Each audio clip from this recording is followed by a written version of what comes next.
नमस्कार मंडळी, स्वागत आहे तुमचं पंकज क्लिप्समध्ये, ज्यात आपण मोठे पॉडकास्ट छोट्या छोट्या क्लिप्समध्ये टाकतो. ही स्टोरी तुम्ही नक्की एन्जॉय कराल, पण त्याआधी सबस्क्राईब करायला विसरू नका.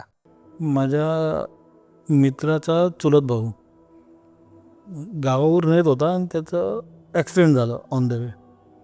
तर ॲक्सिडेंटमध्ये त्याची wife on the spot death झाली तिची. तो वाचला. कोणतं गाव?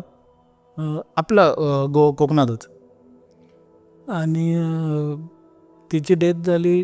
तर त्यांनी नंतर मग तिची बॉडी घेऊन ते गावी चालले होते रिटर्न. आणि ॲम्ब्युलन्समध्ये तो ॲम्ब्युलन्स ड्रायव्हर आणि माझ्या मित्राचा अजून एक दुसरा चुलत भाऊ तो बसलेला. तो ॲम्ब्युलन्सच्या ड्रायव्हरला थोडी गाडी चालवायला प्रॉब्लेम व्हायला लागला. मग तो पण ड्रायव्हर आहे मित्राचा चुलत भाऊ, मग तो गाडी चालवायला बसला आणि तो ॲम्ब्युलन्स ड्रायव्हर बाजूला बसलेला. तर तो एक्सपिरियन्स सांगत होता की म्हणतो थोड्या वेळाने त्याला असं वाटायला लागलं की त्याच्या त्या भावाच्या बायकोची आत्मा त्या ड्रायव्हरमध्ये आली आहे. कारण ती त्याला म्हणजे मित्राच्या भावाला ती भाऊ म्हणायची. तर तो त्याला भाऊ भाऊ म्हणायला लागला. भाऊ म्हणजे ते लव्ह मॅरेज होतं त्यांचं, ॲक्सिडेंट झालं त्यांचं. तर ते अरे तुरेच करायचे, असं भाऊ जाऊ नव्हते.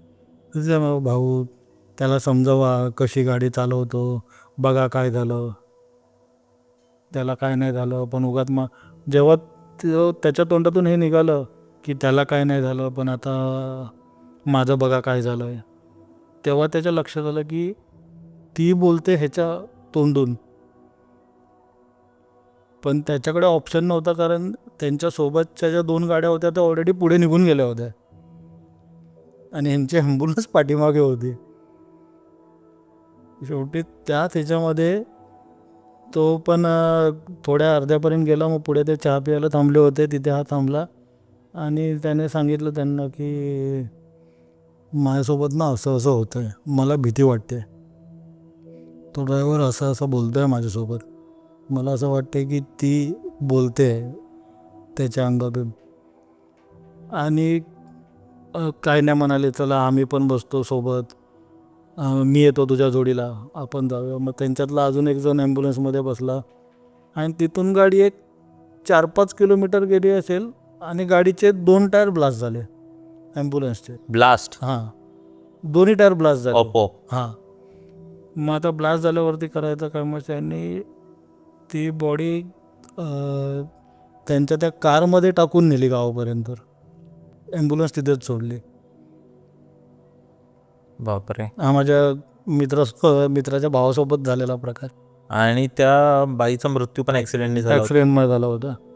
मग ती जी आत्मा होती कदाचित ती तळपडत असेल किंवा तिला ती मुक्ती वगैरे असतं ना. हो, कारण ते खूप वाईट परिस्थितीमध्ये जीव गेला. म्हणजे आज ॲक्सिडेंट झालं तर कारण ॲक्सिडेंट झाला तिथून मग ते पहाटे आय थिंक 4-4:30च्या दरम्यान ॲक्सिडेंट झालं होतं. आणि मग तो पूर्ण दिवस ते पोलीस प्रोसिजर आणि पोस्टमॉर्टम वगैरे ह्याच्यामध्ये गेलं. आणि त्याच दिवशी रात्री रिटर्न गावी जाताना हा प्रकार घडला. दुसऱ्याच्या अंगात येऊन बोलायला लागला. हां. बापरे. तुम्ही कधी असे घाटातले वगैरे अनुभव ऐकलेत? कारण आपण बऱ्याच गोष्टी ऐकतो की लोकांना घाटात असं काहीतरी दिसतं. हां, ऐकलेत. जसं आमच्यासोबत एकदा झाला होता प्रकार सशांचा. म्हणजे आम्ही चाललो होतो, आम्ही म्हणजे गाडीत कोण नव्हतं, मी पार्टीला सोडलं आणि मी रिटर्न येत होतो. कुठे घडलंय? आपलं तुम्ही ऐकलं असेल, पुण्यामध्ये तो डोंगर कोसळला होता. पूर्ण गाव दफन झालं होतं त्या डोंगराखाली. मला ते नाव विसरलो मी त्या एरियाचं. तर त्या डोंगराच्या वरच्या साईडला एक गाव आहे, तिथे त्यांना सोडलं आणि तिथून मी एकटा रिटर्न येत होतो. म्हणजे साधारण मी 11-11:30 दरम्यान त्यांना सोडलं, त्यांच्या घरी जेवलो वगैरे आणि मी रिटर्नला निघालो होतो. आणि रिटर्न येताना तो पूर्ण घाट सेक्शन आहे, एक साधारण 7-8 किलोमीटरचा. त्या घाटामधून येताना पहिला एक ससा आला गाडीसमोर.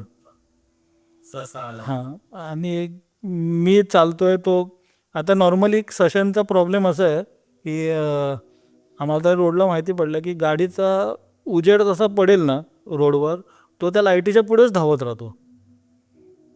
पण तो एकदा का बाजूला झुडपात वगैरे निघून गेला की तो परत लाईटीकडे येत नाही. पण हाच असा होता की जवळजवळ तो 3-1 किलोमीटर गाडीच्या पुढेच पळत होता. आणि मी पण त्याच्या मागून सावकाश चाललो होतो. म्हटलं चला चाललाय, चालू दे. आणि नंतर तो अचानक बाजूला झुडपामध्ये निघून गेला. म्हटलं चला हा गेला, बरं झालं. आणि म्हणजे आता धरून चालला इकडे तो गेला आणि पुढे 50-1 मीटरवरती पूर्ण असा युटर्न होता. तर टर्न घेतला आणि एकाच्या जागी 2 ससे गाडीच्या समोर. आणि ते तुम्ही बघाल पण आय थिंक मी तो कारण अजून एकासोबत मला वाटतं तो घडला होता. मी यूट्यूबला सेम व्हिडिओ बघितला होता जो माझ्यासोबत घडला होता की ती मी थांबलो आहे लिटरली आणि ते ससे खेळत आहेत गाडीच्या समोर. ते जायलाच तयार नाहीत. मी जवळजवळ अर्धा-पाऊण तास गाडीमध्ये बसून होतो. काचा बंद होत्या, गाडी चालूच ठेवलेली आणि ते दोन्ही ससे गाडीसमोर खेळत होते अर्धा-पाऊण तास. त्याच्यानंतर मी लाईट बंद केली, परत चालू केली, ससे गायब. तिथून पुढे मग पुढे निघून आलो. मग त्याच्यानंतर नाही परत ससे दिसले. बापरे. पण ते भरपूर सस्यांचे अनुभव, त्याचे आपलं चकवा बोलतो किंवा काय बोलतो. हो, जसे रोडवरती ससे मासे पकडायला गेले की खेकडे नदीमध्ये जसे खेकडे जास्त प्रमाणात भेटायला लागले की ज्यांना माहिती आहे ते लोक निघून येतात, थांबत नाहीत. किंवा अति मासे भेटायला लागले, फटाफट फटाफट मासे सापडत आहेत, तरी माणसं ज्यांना माहिती आहे ते त्यांच्या मागे लागत नाहीत जास्त, ते निघून येतात. कारण आपल्याला कळत नाही की आपण कधी गुडघाभर पाण्यातून गळ्या एवढ्या पाण्यात पोचलो, हे आपल्याला पण कळत नाही. बरोबर. तुम्ही तुमच्या एका मित्राचा अनुभव सांगता, 3 भूतांनी झपाटलेला असं काहीतरी होतं. हां, तो ॲक्च्युली मित्राच्या बहिणीचा हे होता. तो त्याला एक तर एकाने करणी केली होती तिच्यावरती आणि त्याच्यामध्ये 2 आत्मा होत्या अंगामध्ये. आता ह्याचा विषय असा होता की हा आधी सुरुवातीला कोणाला कारण प्रॉब्लेम असा होता की तिच्या पोटामध्ये दुखायचं. पण हॉस्पिटलला नेलं की चक्कर येऊन पडायची. पण हॉस्पिटलला नेलं, चेकअप केलं की सगळे रिपोर्ट नॉर्मल, काहीच त्रास नाही, सगळे रिपोर्ट नॉर्मल आहेत. बरं, एका हॉस्पिटलला प्रॉब्लेम असेल, दुसऱ्याला कळत नसेल. आम्ही जवळजवळ 5-6 हॉस्पिटल चेंज केले. एक टाईम तर असं होता की मी स्वतः उचलून हॉस्पिटलला घेऊन गेलो.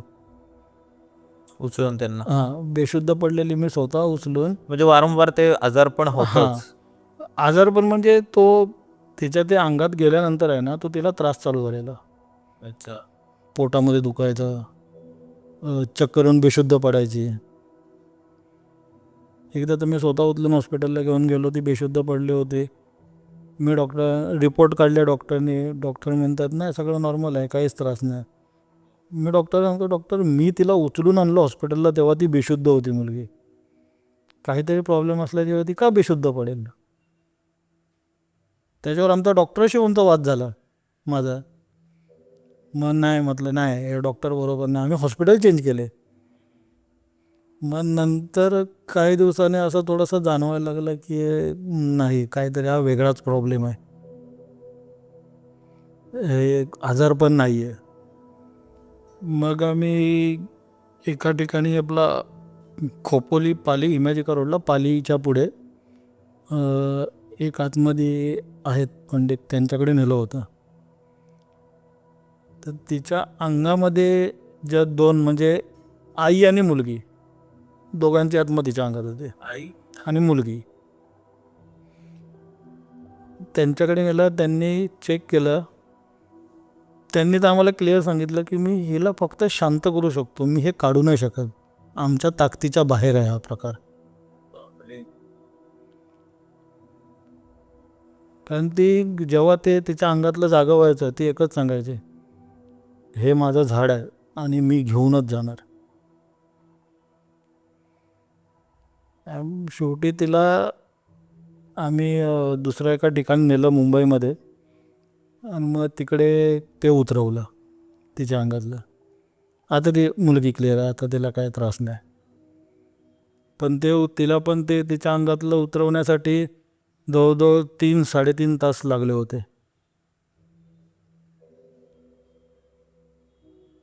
बापरे. आणि ते मग ते मुलीचं आणि त्या आईचं आत्मा आलंच असं तिच्या अंगात, ॲक्च्युली गावाला त्यांचं घर बाजूबाजूला होतं. त्यांचा आत्मा होत होते. हां, बाजूबाजू ते घर कायम बंद. कारण त्यांच्या गावी मी कित्येकदा त्यांच्या गावात गेलो आहे. म्हणजे माझ्या गावी जेवढा गेलो ना तेवढं मी त्यांच्या गावी गेलो. त्याच्यामुळे ते घर मला चांगलं माहिती आहे. बंद घर. त्यांचा मुलगा पुण्याला राहतो, तो तिथे नसतो. ती मला वाटतं आई आंधळी होती का मुलगी आंधळी होती, आय थिंक दोघांपैकी एक आंधळ होता. आणि त्यांचा मुलगा त्यांचे खूप छळ करायचा, बहिणीचा पण आणि आईचाही. आणि त्या तिथे एकट्या राहून राहून दोघी त्या घरातच एक्सपायर झालेल्या. अच्छा. आणि त्यांचं कुठलंच जसं आपल्याकडे करावं लागतं हिंदू धर्माप्रमाणे 12वं 13वं त्यांना मोक्ष मिळावं म्हणून, ते काहीच त्यांचं झालं नव्हतं. त्याच्यामुळे त्या तिथेच होत्या. आणि तो म्हणतो ना यांचा एनडीडी त्यांचा एक टायमिंग असतो. त्यांच्या त्या टायमाच्या फेऱ्यामध्ये त्यांना कोण सापडला की ते त्याला झपाटतात किंवा धरतात. तर तिथल्या टायमिंगमध्ये ती मुलगी त्यांना सापडली. असा तो प्रकार झाला होता. मंडळी, जर तुम्हाला ही स्टोरी आवडली असेल तर डिस्क्रिप्शनमध्ये आम्ही पूर्ण एपिसोडची लिंक टाकलेली आहे, तो चेकआउट करायला विसरू नका. त्यात अशाच प्रकारच्या भरपूर स्टोरीज अवेलेबल आहेत. आणि हां, सबस्क्राईब करायला विसरू नका.